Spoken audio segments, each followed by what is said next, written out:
안녕하세요. 좋은 것만 드리는 베리굿 성형외과 전문의 임영민 원장입니다. 오늘 시간에는 보시는 것과 같이 구축코에 대해서 말씀드리겠습니다. 구축코란 수술로 인해서 코가 응축하게 되어서 모양의 변형을 일으키는 그런 코 모양을 말합니다. 대개 비주 부분이 들어가 있고 보형물이 한쪽으로 쏠리는 그런 현상의 분들이 많이 있습니다. 이러한 구축의 원인은 실리콘 보형물이 대부분인데, 실리콘 보형물이 면역학적으로 몸에 맞지 않거나 실리콘 보형물 주변으로 장액종이 오랫동안 지속돼서 있을 때, 또는 실리콘 보형물 주변으로 석회화가 염증 반응을 일으켜서 이런 구축이 올 수가 있고, 또는 수술 방법 자체가 실리콘 보형물만 사용하는 그런 옛날식 수술 방법일 경우에 구축이 올 수가 있습니다. 또 매부리를 과절제한 뒤에 발생한 그 오픈 루프라고 하는데, 비강과 코 매부리 쪽과의 그 커넥션이 발생한 경우에 구축이 원인이 될 수 있고, 피막 내에 필러가 들어가면서 감염을 일으켜서 구축이 올 수도 있습니다.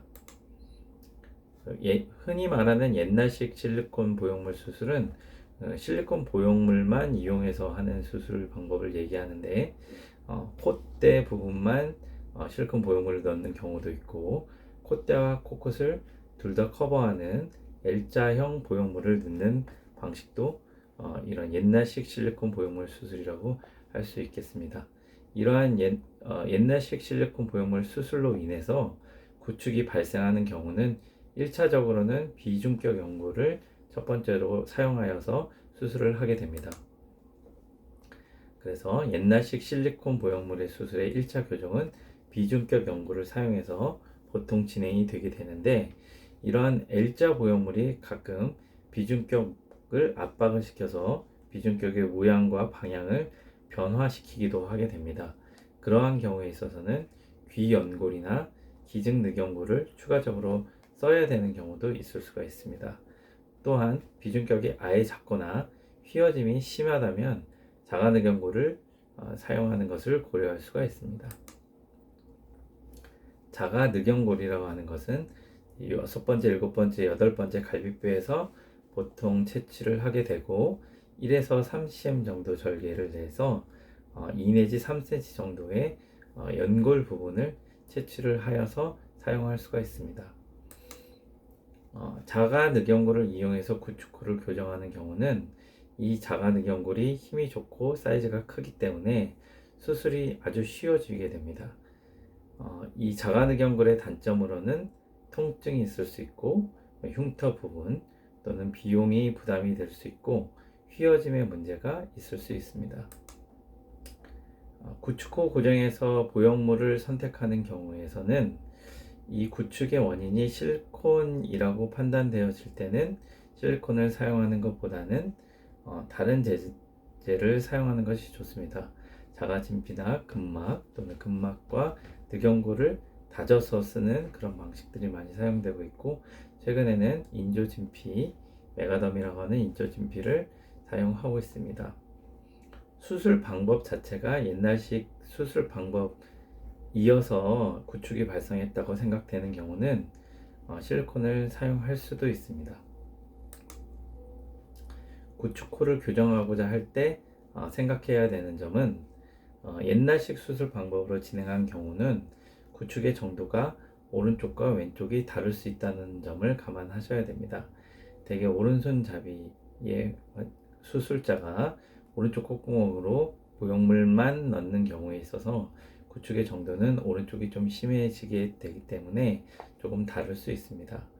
연골과 자가 조직을 선택하는 것에 있어서는 전략적인 접근과 환자분의 이해가 필요합니다. 연골이 아무리 튼튼해도 연부 조직이 단단하면 소용이 없습니다. 휘어짐의 문제, 대개 구축과 휘어짐은 같이 오게 됩니다. 그래서 구축코를 교정할 때는 휘어짐도 같이 생각을 해야 되고, 그리고 콧대에 만약에 실리콘을 다시 사용하게 되면은 이런 구축의 문제가 완전히 끝난 것이 아니기 때문에 충분한 시간을 관찰해야 됩니다.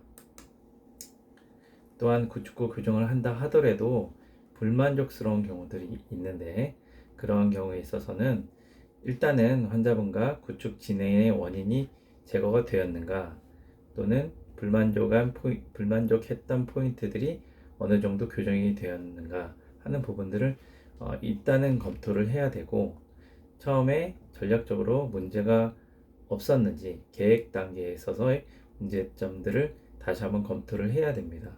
그리고 교정 직후부터 결과에 대해서 이야기하는 것보다는 충분한 시간을 지켜보고 그 결과를 객관적으로 검토해 봐야 됩니다. 또한 이러한 불만족이 나왔을 경우에는 이 아쉬운 점에 대해서 환자분과 충분히 상의를 하고, 다시 만족할 수 있는 포인트를 다시 한번 상의를 해서 재설정을 하여야 하겠습니다. 감사합니다.